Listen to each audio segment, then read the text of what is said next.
So I thought I would take a moment to just kind of take Supergirl and rewrite it. Now, before we begin, somebody could ask the question, why would you bother? This movie came out, it's not doing well critically or commercially, so why even attempt to try and make it different? And my answer is always the same. If I see a work where there are parts of it that I like, even if I don't like the overall thing or think it's, for lack of a more wanting term, mid, I can still ascertain that if you changed some stuff around, you could have ended up with a much stronger story. And like I said, with any form of media that is not, to my complete preference, whether that be video games, books, TV shows, films, even if I don't like them as much as I would like to or think they could have been better, it is always productive to look at what didn't work as a means of both correcting something that's already been released and giving cues as to what not to do with the future work.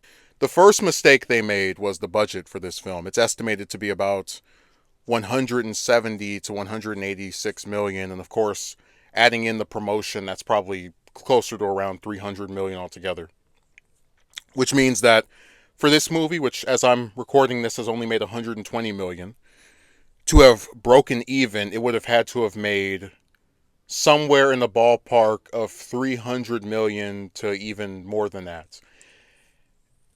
And, this is the kind of stuff that I just find so idiotic. And this, like, I also have to preface, this is not just Supergirl, it's not just DC, it's a problem with all these superhero movies. They got so used to that period between 2012 to 2019, where you could put out pretty much anything that had a cape or a superpower attached to it, and hundreds of millions of people would go to see it.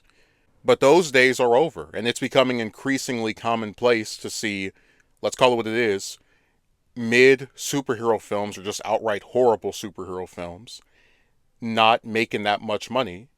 And because again of how bloated these budgets are, coming nowhere close to making the money needed for it to break even. And Supergirl is, for lack of a more wanting term, a spin-off of Superman. Of the big three superheroes, Superman, Spider-Man, Batman, Superman has been the only one who has not shown a capability of surpassing the $1 billion mark, right? So whether you're talking about Man of Steel or Superman from last year, the max a Superman film does in the 21st century is about 600 million. Now, any reasonable person who knows that Supergirl is not as popular as Superman is going to scale their movie's budget down to accommodate the overwhelming likelihood that Supergirl is not going to make as much as Superman. And there's nothing I see in this film that really tells me that we needed to spend 150 plus million on making it. I think we could have had the same exact movie with a budget of 80 or 90 million, right, to make it, and then the other 80 or 90 million to promote it. And then if that were the case, this movie would actually be a lot closer to breaking even and only have to make less than 200 million to do so. And again, I haven't seen a breakdown of what all they spent on, what was involved, but again, this is part of a broader issue where these films are simply costing too much money to make. They're not making back what they cost because the market for them is not what it was a few years ago. In the current era, superhero films that are not Spider-Man, Batman, Superman, Avengers are most likely going to make less than 500 million, 400 million, even 300 million. And so it doesn't make any sense to waste that much money on making one of these. And again, that's not just about Supergirl. That is the same for a lot of the recent Marvel projects, right? Ant-Man 3, the Marvels. I mean, we can go down the list, but this stuff is just, it's priced too high for something that doesn't make the returns. Now, in this rewrite, I'm taking a few cues from the Woman of Tomorrow comic that this film was loosely based off of. So a lot of people take issue with Supergirl, not having any motivation to go and help Ruthie. And this could be rectified by just actually making her a basic protagonist. Like I've seen her described, by Gunn and these other people as being an anti-hero and all this other crap. And it's like, some cliches and some tropes are there for a reason. Like if I'm watching a movie about someone for an hour and a half or for 2 hours, I want to have some belief that the person I'm watching is at least decent.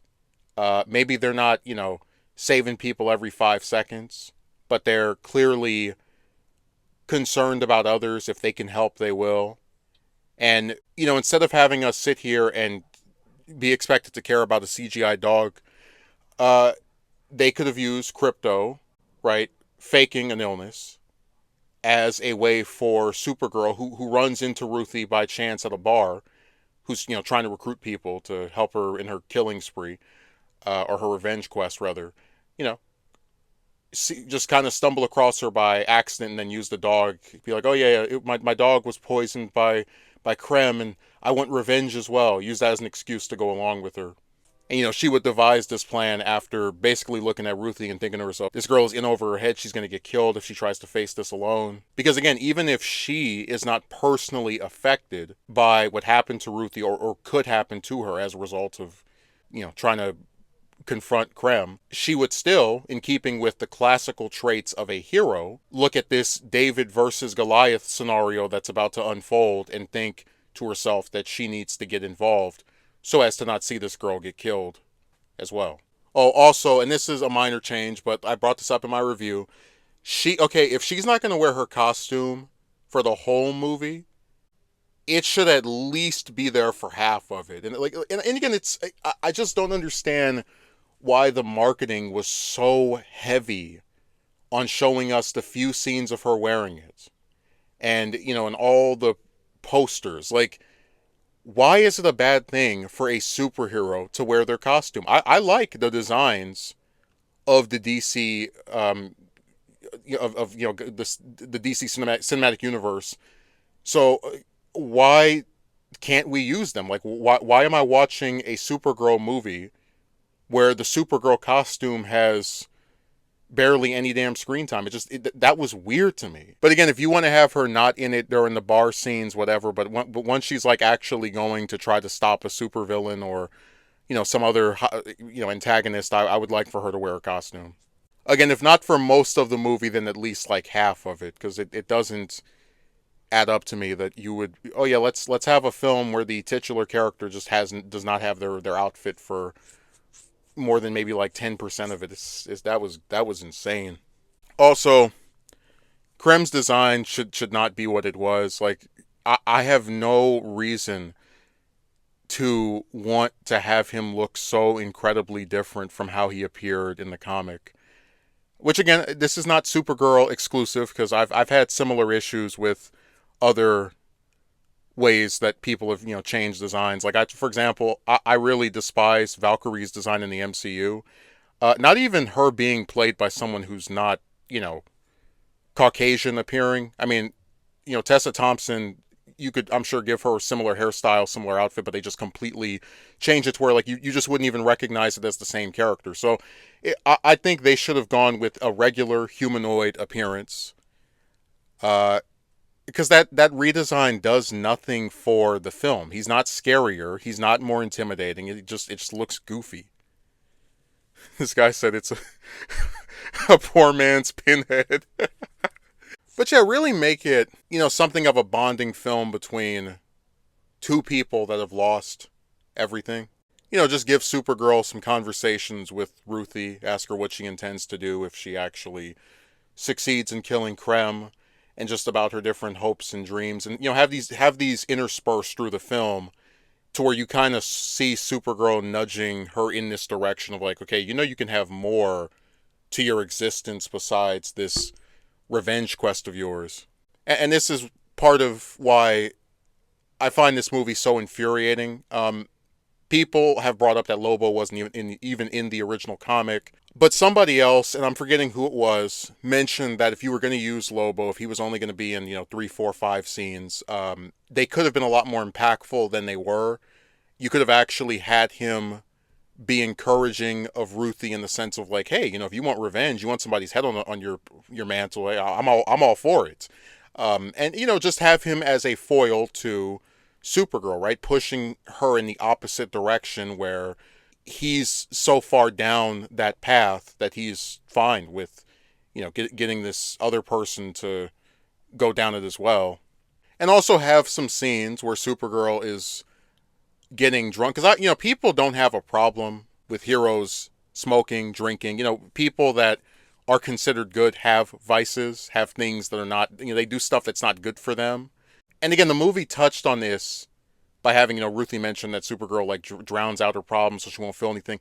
Actually display that, right? Have her save people and go, hey, yeah, that was all right. I gotta get another drink. And then, while you see her drinking, you get those flashbacks to her planet being destroyed, and just kind of, her closing her eyes, and you would have Ruthie see this and then come to that revelation that this is the motivator for her to act the way that she does and to be so insistent on drinking. Like, the real reason is not because she's some lover of alcohol, but rather she likes the numbness of not having to deal with those unresolved issues.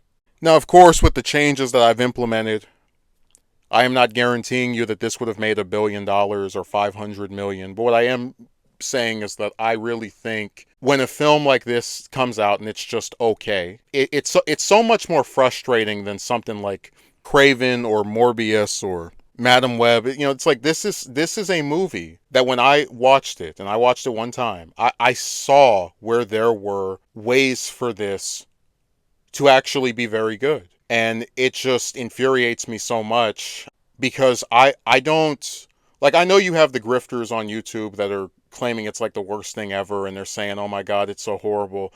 But I don't get paid to come here and like dump on any of this stuff. I don't want any superhero movies to be horrible or bad. Like that, it doesn't benefit me to have works that I think are mediocre or horrendous or so forth. And that's a big part of why when you see one that has various parts to it that you actually really like, it's so much more frustrating than just like the straight up sludge and garbage that we get from both studios, because you can see where they could have made something so much better than what we ended up getting. And the other part of this that is really awful is that, like I said in my other video, it took 40 years to get a second live action Supergirl feature film. And if it takes another 40 years, I probably won't be alive for that third attempt at making one of these. I thought it was ridiculous that we could go 10 years without a solo Superman movie. So you can imagine my annoyance and frustration when they do his cousin, and we can go almost half a century without getting another movie. But yeah, I really think this movie had a lot of potential. As it stands, it's not that bad, but it could have been so much greater than the sum of its parts.